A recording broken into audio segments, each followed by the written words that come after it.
President-elect Trump has selected vaccine skeptic, among other things, Robert F. Kennedy Jr. as his pick for Secretary of Health and Human Services.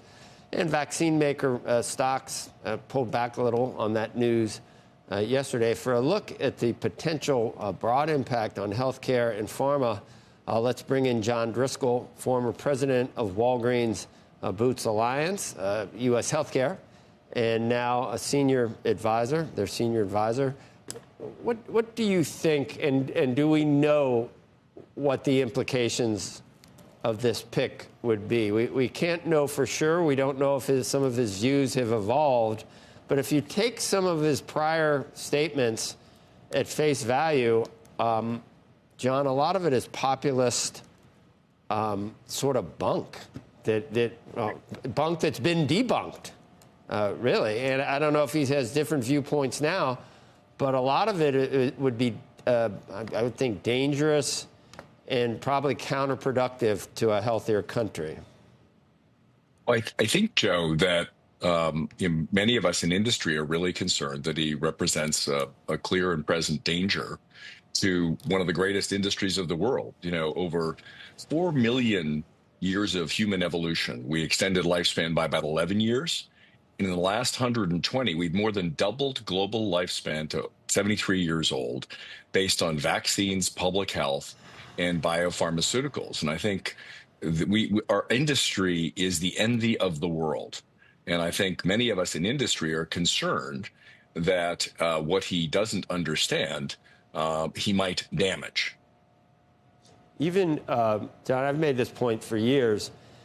Okay, I get it. Food additives, it's not natural. I mean, there was a time when we didn't have additives, and I wouldn't eat something that was sitting there for after a day. There's reasons for pasteurization. There's reasons for a lot of different preservatives that are put in food. Then I think about, as you said, biopharmaceuticals and the amount of genetic engineering that goes into most medicines now, and cancer and monoclonal antibodies and all the progress we've made there, to just arbitrarily say anything genetically modified is bad.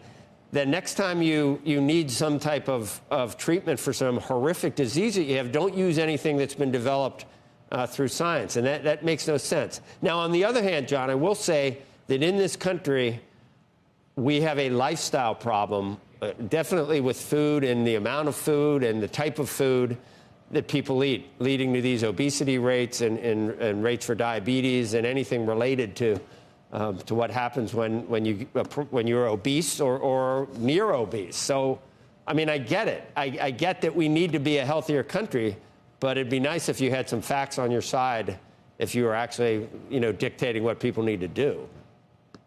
Well, Joe, to your point, he's raised good questions about the epidemic of obesity and chronic disease in the food industry. But, the food industry is the ag department, and he's raised good questions about, I think, reasonable questions about environmental pollutants, and that's the EPA.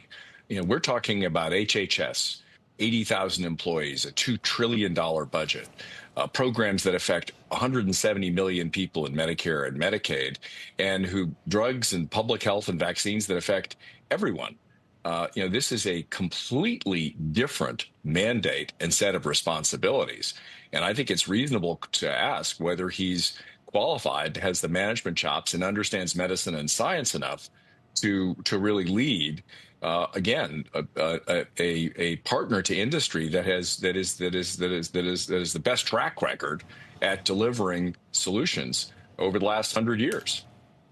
It is probably usually a pretty good idea for the head of something like HHS to have that type of background. But even a person that is trained does rely on all the people beneath him that for a lot of the actual policies, like what Medicare covers, for example, with new drugs or whatever.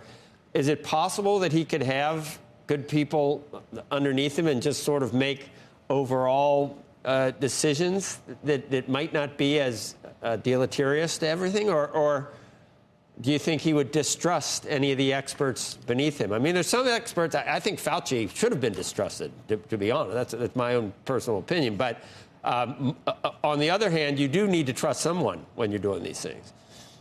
I think he's probably going to have a two-part challenge.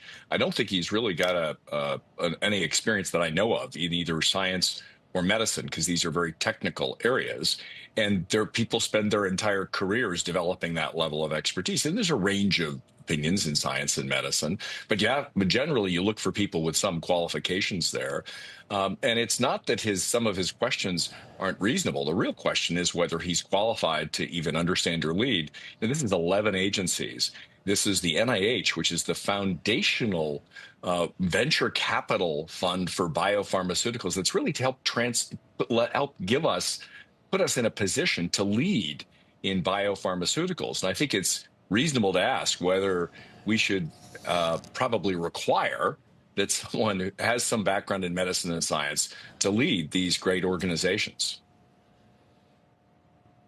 Yeah, I mean, you do want to. I think President-elect Trump disruption is a big thing for him, and draining the swamp, whatever you want to talk about. But then again, as you point out, you don't want to throw out necessarily the baby with the bathwater, and there's probably more good that comes from a lot of these things, and it's important, and and air could affect millions of people. But take, for example, vaccines, and I have this notion: if certain countries over in Europe that don't use mercury in vaccines still have higher autism rates, you can probably say that it had nothing to do with the mercury that was in that, and yet he will still hold on to that notion in kind of a mythical kind of a way. But then again, is there any way, John, that you think that immune responses to some of these things could result in things that we have no idea about, or do you think we have a pretty firm grasp of these things?